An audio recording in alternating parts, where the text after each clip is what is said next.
질문을 하겠습니다. 첫 번째 질문은 당신은 누구십니까? 네, 저는 한국에 살고 있는 아미 이지영이라고 합니다.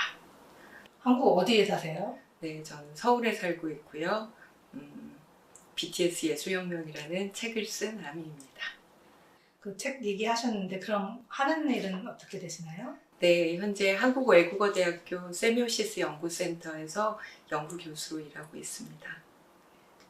자신의 인생에서 가장 행복했던 순간. 너무 어려운 질문이어가지고 제가 쉽게 답을 하기가 힘들 것 같은데 실은 그 질문을 계속 생각을 하다가 떠올랐던 순간이 마이크 드랍이 공개되고 얼마 되지 않았을 때였어요. 그 뮤직비디오를 보고 나서 이상하게 너무나 든든한 뭔가 이렇게 동지들과 이렇게 함께 있는 것 같은 느낌을 받고, 그래서 굉장히 좀 그때가 추울 때였는데 추울 때인데도 덜 춥고 혼자 있는데도 혼자 있는 것 같지 않은 느낌이 들었어요. 그래서 굉장히 가슴이 이렇게 벅차올랐던 그 시기가 생각이 나요. 그게 가장 인생에서 행복했던 순간인가? 까지는 모르겠는데 저한테 굉장히 깊이 남아있는 뭔가 환희에 가득 찬 순간이었어요. 그럼 가장 슬펐던 순간 그냥 떠오르는. 그 무렵, 그러니까 방탄을 만나기 조금 전이었는데 알아가고 있던 시기였는데 저희 16년 키우던 강아지가 죽었어요. 그래서 지금도 그 얘기를 하면 자꾸 눈물이 나는데 어떡해. 그때가 정말 너무너무 힘들고 슬퍼서 몇 달 동안을 계속 울고 다녔던 것 같아요. 어디 잠깐 끊어야 될 것 같아. 어렸을 때 본인 스스로는 어떤 나이라고 생각했어요? 저는 좀 조용했고 자신감이 그렇게 크게 있지는 않았고요. 혼자 공상이 굉장히 많았고 주로 집에서 혼자 놀았어요. 그래서 그렇게 아이 같지는 않은 아이였던 것 같아요. 우리가 스스로한테 화나는 순간들이 있잖아요. 보통 어떨 때 화가 나는지, 그럴 때는 어떤 식으로 프로세스를 하시는지. 사실 제 성향상 그런 일이 있으면 분석을 굉장히 많이 해요. 끝까지 분석을 해요. 내 속에 뭐가 들어있나. 나의 무엇이 그런 실수를 혹은 잘못을 아니면 멍청한 짓을 만들었나. 이제 답이 나올 때까지 생각을 하고, 그리고 어느 정도 생각이 정리가 되면 친구나 가족들에게 이야기를 해요. 그래서 주로 이제 속에 있는 그런 이야기들을 꺼내서 한번 언어로 정리를 하는 과정을 거치면서 좀 제 문제를 객관화를 시키고 그렇게 하는 편인데, 사실 어떤 부분들은 저의 너무 기본적인 성격하고 관련이 되는 것들도 있기 때문에 그런 거는 사실 잘 해결은 안 돼요. 그러니까 늘 남아있는 것들은 좀 있는 것 같아요. 어렸을 때, 뭐 초등학생일 때도 그렇고, 중고등학생일 때도 좋고, 그때는 어떠한 꿈을 꿨는지 혹시 기억나세요? 사실 그때그때 많이 바뀌었었는데, 그러니까 초등학교 때는 이거저거 관심이 많았어요. 혼자 공상을 즐기다 보니까 고고학자도 되고 싶었고, 그래서 뭔가 신비로운 막 그 세계 4대 미스터리 막 이런 거 있잖아요.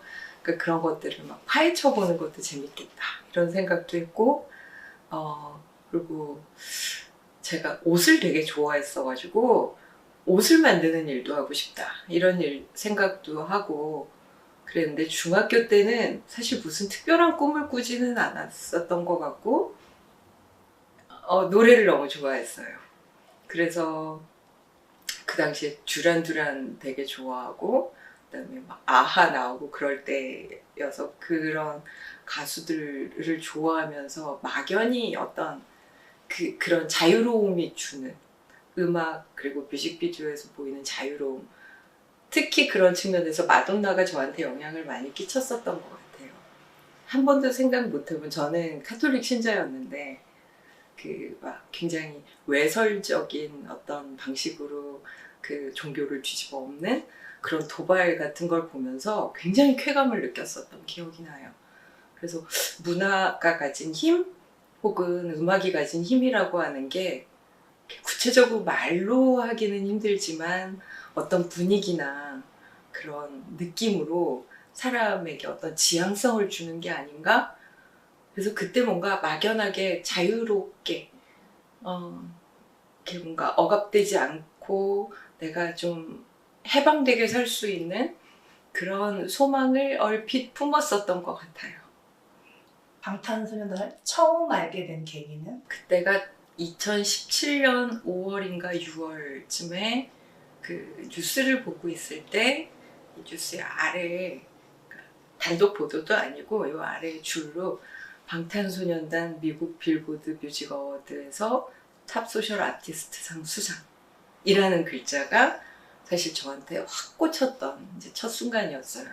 그래서 이제 제가 팝키드였으니까 중학교 때 이제 빌보드 뮤직 어워드를 보고 빌보드 핫백 순위대로 음악을 듣고 이제 그런 어린 시절이 있었으니까 뭐 빌보드? 이런 거죠.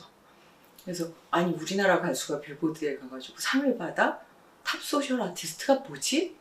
이런 궁금증으로 이제 방탄소년단이라고 검색을 하기 시작을 했고 하나하나 보다가 어느 순간 이제 다들 아시잖아요. 네. 네. 팬이 되었다가 어느 순간 난 아미야 라고 본인 스스로 인지하게 된 순간을 혹시 기억하세요? 아, 이건 것 같아요. 제가 예전에 이제 저는 직업이 학자니까 학자로서 트위터를 잠깐 한 적이 있었어요. 한 2010년 정도? 한 1년 하다가 이제 그만두고 안 하고 있었는데 갑자기 알아가게 되고 이제 좋아하게 되고 막 노래, 영상에 막 다 보다가 어느 순간 그 투표를 하는 팬들 이야기를 들었어요. 방탄소년단을 그렇게 올려준 팬들. 그분들한테 너무 고마웠고 그다음에 방탄소년단한테 정말 너무 고마운 거예요. 뭔지 모르겠는데 너무 고마워서 내가 어떻게 하면 이들한테 도움이 될 수 있을까? 라는 생각을 하다가 그래, 나도 투표라도 해야겠다. 내가 할 수 있는 건 투표밖에 없겠다. 그래서 트위터에서 투표들을 많이 한다고 그러니까 트위터 계정을 새로 만든 거죠. 그래서 제 트위터 계정 보면 이름 비슷하게 뒤에 막 숫자가 복잡하게 있어요. 그러니까 이게 거의 무작위로 생성된 거의 아무것도 모르는 상태로 그냥 방탄소년단한테 투표하려고 그 트위터 계정을 파고 매일 그거를 체크하면서 있는 투표 없는 투표 전부 다 하면서 다녔을 때 아, 나도 이제 아미가 되었나? 라고 생각이 들었던 것 같아요. 방탄소년단이 자신의 삶에 뭔가 변화를 가져왔나요? 너무 크게 가지고 왔어요. 정말 놀랄 정도로 큰 변화를 가지고 왔는데 제가 아까 어릴 때도 제가 좀 조용하고 그렇게 자신감도 많이 없고 그리고 청소년기부터는 사실 우울증을 좀 오래 앓았었거든요. 그러니까 처음 방탄소년단을 알게 됐을 그 무렵에도 사실 강아지 보내고 나서 거의 정상적으로 생활을 못하고 있을 때였어요. 그러니까 그렇게 우울증을 오락가락 하던 사람이 뭘 그리 희망적이고 뭘 그리 낙관적이겠어요. 그리고 제가 이제 전공이 철학인데 제 주변에 철학하는 사람들 중에 뭐 그리 낙관적이고 희망적인 사람은 제가 아직 본 적이 없어요. 늘 비판하고 분석하고 이게 이제 디폴트 값이기 때문에.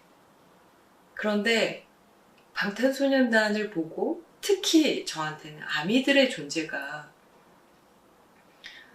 정말 작은, 저와 마찬가지로 작은 보통의 아무 특별한 힘이 없는 이 개인들이 모여서 방탄소년단이라고 하는 아티스트를 전 세계적인 아티스트로 만들고 그들의 이름을 정말 아주 좋은 방식으로 알리기 위해서 좋은 일들을 계속 선한 어떤 행동들로 방탄소년단의 메시지를 세상에 풀어가고 있고, 그리고 그런 사람들이 점점 모이고 조금씩 조금씩 세상이 요만큼씩이라도 달라지는 모습을 저는 목격을 한 거죠. 그래서 아무리 해봐야 뭐 이 그지 같은 세상이 바뀌겠어? 라고 하는 게 원래의 기본적인 스타일이었다면 하면 바뀔 수 있구나 라고 하는 거를 정말 온몸으로 느꼈던 순간이 너무 많았어요. 그리고 저는 좀 제 MBTI가 뭐 100% 믿진 않지만 INTP예요. 사람들이랑 같이 있는 걸 그렇게 막 언제나 좋아하는 편은 아니에요. 그런데 이 사람들하고 연결되어 있고 함께 있고, 그리고 아미들을 새로 감독님처럼 새로운 아미를 만날 때마다 새로운 세상을 만나는 것 같아요.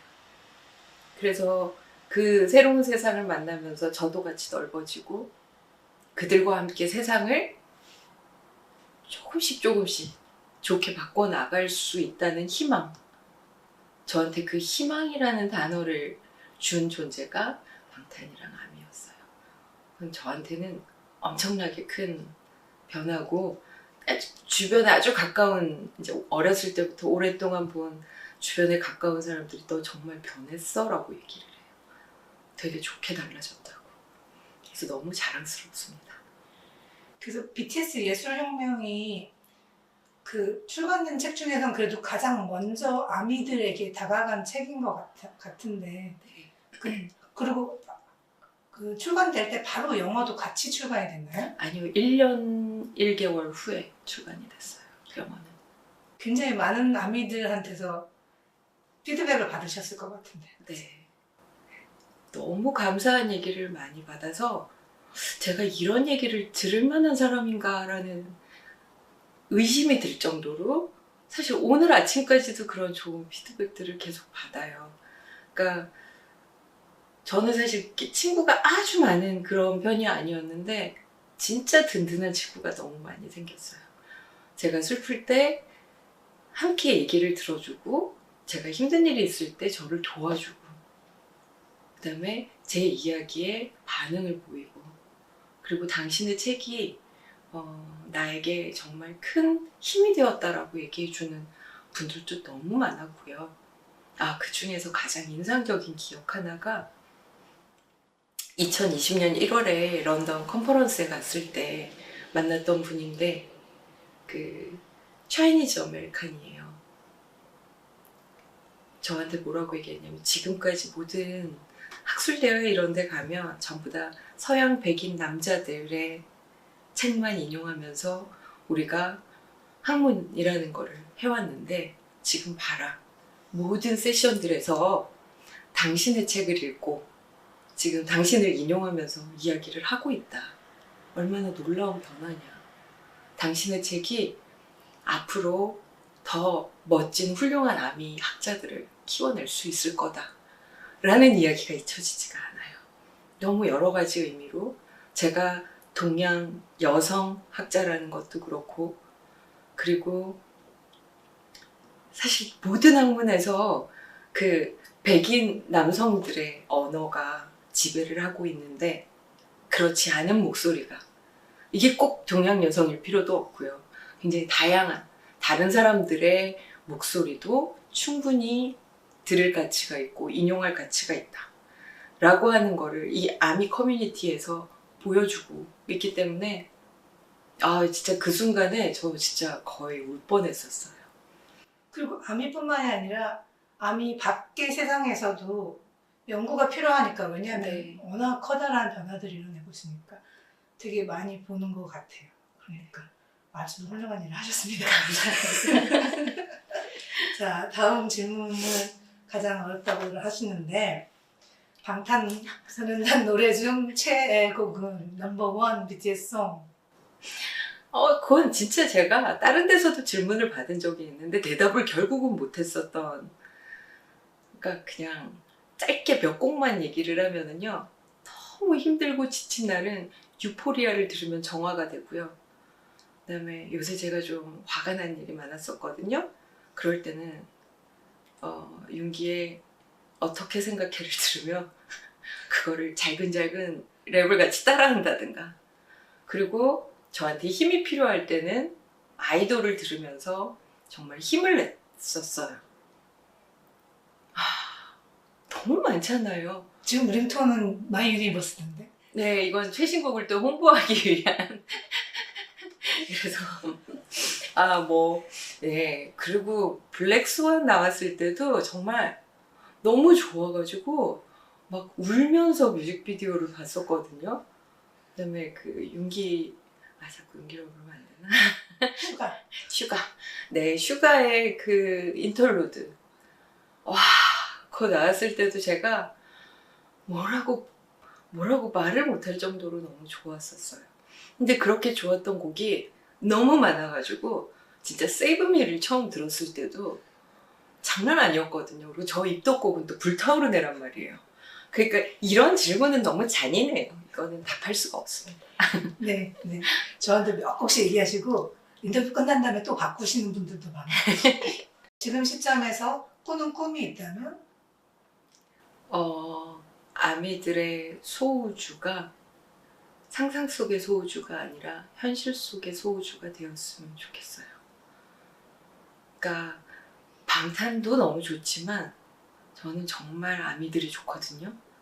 그래서 가끔은 이제 저는 방탄과 아미에 대해서 글을 쓰는 일이 많고 이렇게 얘기를 하는 일이 많다 보니까 당신 너무 무비판적으로 이렇게 싸고 도는 거 아니냐라는 이야기를 하기도 해요.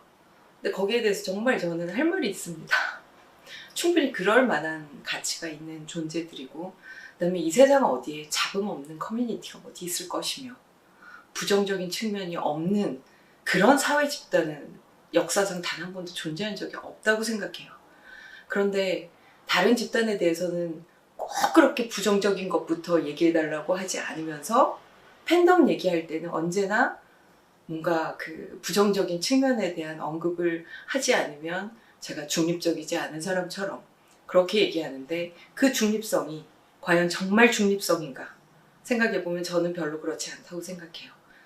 그런 중립성이라고 하는 거는 저는 좀 판타지에 가깝다고 생각을 하고, 그리고 이 아미들이 분명히 문제가 있는 지점들도 있죠. 모두 다 알고 있잖아요. 하지만 그게 전체를 잠식시켜버리지 않을 힘을 가진 사람들이다라고 믿고 있고요. 그리고 그런 믿음을 저한테 확신하게 해준 사례들이 너무나 많이 계속해서 있어 왔고, 그래서 이들의 믿음과 이들의 바람과 방탄소년단의 바람이 함께 현실에서 이루어지는 그런 세상이 오는 게 저한테는 가장 큰 꿈입니다. 자, 마지막으로 방탄소년단에게 보내는 영상 메시지.